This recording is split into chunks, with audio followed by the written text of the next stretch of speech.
Okay, so check this out. We start in Kathmandu, Nepal, yeah. And this crew of dark robe wearing bad vibe sorcerers roll up into Kamartash. These dudes are led by Caecilius. First thing they do, chop the librarian's head off. Zero chill. Then he snatches some forbidden spell pages from a book. Then Ancient One pulls up his old mentor, throws them into the mirror dimension, which is like reality but flipped, folded, and put in a blender. Buildings bending, gravity taking a smoke break, magic flying everywhere, all that stuff. She's whooping everybody's butt, except Caecilius, who manages to escape with the spell. So yeah, that's a problem. Cut to New York City. Enter Stephen Strange. Bro's a surgeon, but not just any surgeon. This dude is the Beyonce of hands. Rich, arrogant, flashy watches. One night, he's whipping his Lambo on a call, flexing medical cases on his phone, and bam! Dude's distracted, car flips, big accident. He survives, but his hands, done. Shattered. Full tremble mode, metal pins everywhere. Dude can't even sign a check, which hurts him emotionally and financially. Career over. Months go by, Strange spends all his money on experimental surgeries, and nothing works. Dude's broke, bitter, and mad. Christine Palmer, his ex, tries to help him cope, but Strange is like, nah, this is the part where you leave, and pushes her away. Cold. Then Strange hears about this dude, Jonathan Pangborn, paralyzed before, but now just casually walking around. He tracks him down like, tell me your secrets, wizard, and Pangborn's like, come on, Tash, bro. So Strange drags his broken ego and shaky hands to Nepal,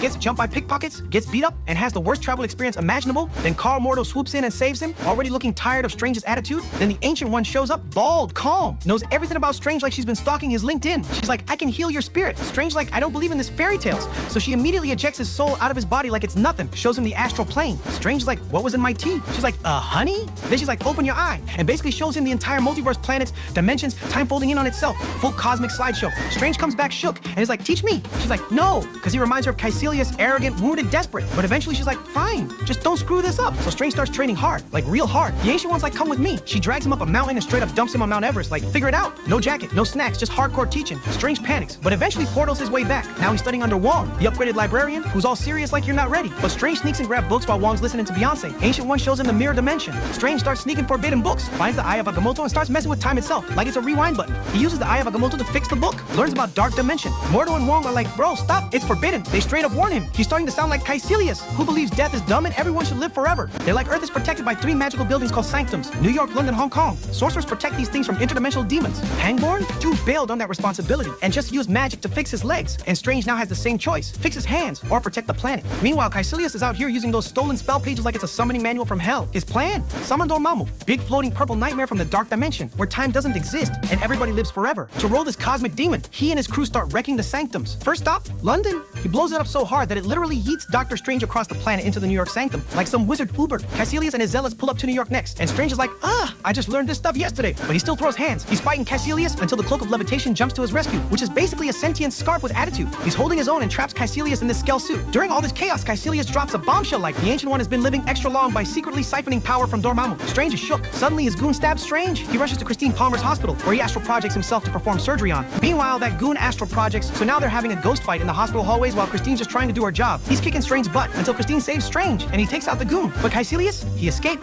Mordo and the Ancient One rolls in. Strange is like, yo, this old chick has been drawing powers from Dormammu this whole time. Mordo hears that and is immediately shook. His whole moral compass just spins. Ancient One pieces out mid-drama. Then Caecilius shows back up. Strange traps him in the mirror dimension, except he's strong in mirror dimension because of that Dormammu powers. But surprise, Ancient One jumps back in and they start throwing hands. The fight was awesome. And just when it's looking heroic, Caecilius straight up stabs her and punts her back into New York. At the hospital, the Ancient One astral projects. Strange follows her spirit and she's like, look, only together, you and Mordo stands a chance to stop Dormammu. Then she fades out. Gone. Christine's standing there like, you did everything you could. Gives Strange a supportive little cheek kiss. Bro's traumatized, but also like, yeah, I'll take that. Mordo's all pissed on the Ancient One. Strange is like, I cannot defeat them alone. So they rush to Hong Kong, only to find the sanctum destroyed and the dark dimension already munching on Earth like it's an all-you-can-eat buffet. Mordo's like, we cannot do anything. Strange is like, not necessarily. My man whips out the Eye of Agamotto, rewinds time, fixes the city, saves Wong, and then he walks straight into the dark dimension, and there's Dormammu. Strange traps him in an infinite time loop. Dormammu kills Strange. Snap. Strange pops back. Dormammu, I've come to bargain. Again, and again, and again. Splat, snap, rewind. Over and over until Dormammu's like, bro, fine, I'm out. He agrees to leave Earth if Strange ends the loop. Caecilius and his crew get dragged into the dark dimension, technically immortal, but in the worst way possible. Earth's saved, but Mordo, he's done. He's disgusted by the Ancient One, and Strange, he's like, y'all are the problem, and walks away from Kamartaj entirely. Strange returns the eye, which Wong casually drops is actually an infinity stone, like it's no big deal, and Strange takes over the New York sanctum as its new guardian. Post-credits, Strange is chilling with Thor, and he's like, yo, we're looking for our father. Strange is like, if you found Odin, y'all bounce back to Asgard promptly. Thor's like, oh, yes. Strange is like, allow me to help you. End credits. Mordo visits Pangborn, straight up steals the magic that lets him walk. Pangborn's like, why are you doing this? Mordo's like, because I see long last what's wrong with the world. Too many sorcerers. Wow, so that's it, but don't ghost me, okay? So now's the time, like the video, subscribe to the channel. And you have subscribed, right? Right?